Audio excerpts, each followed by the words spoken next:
what was the most difficult situation you had to deal with as being a developmental company? What was the one situation that you thought, man, I'm about ready to cut ties right now? I guess probably, there was quite a few, but I guess the one that was the most stressful that I got all the blame for, but had nothing to do with. I appreciate him blaming me because he just gave me more credibility. God bless him. But when Jerry Lawler, or when the Cat got fired from WWE at Monday Night Raw, and Jerry threatened to quit, and they told Jerry whatever happened, and he was gone also, he blamed me. In his book, he blames me. On podcasts or in the sheets back then, he blamed me.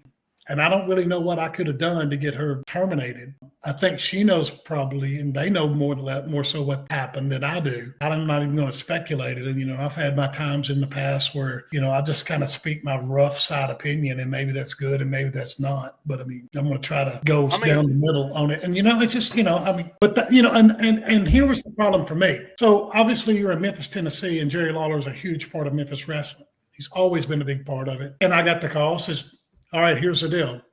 Stacy and Jerry are gone, and neither one of them can be on your television show. And it's like, what does this have to do with? I mean, it had nothing to do with me or our show or anything. So then you're in a position of, and I don't know, maybe that had something to do with him being upset with me or whatever. But I mean, at that point, I had to call Jerry and say, he was planning on coming back, and he was going to vent on the air, which probably would have been worse. But I mean, when you got to tell Jerry that Jerry can't be on television in Memphis, and Jerry is Memphis wrestling, so it just put a bad situation for everybody. It made it bad for not just me, everybody included. Everybody on the shows, all the talent was getting pulled, and it was just a mess. So that was probably the most stressful instigation that happened, I guess. It's kind of like pulling the hood ornament right off of your brand new Benz, man.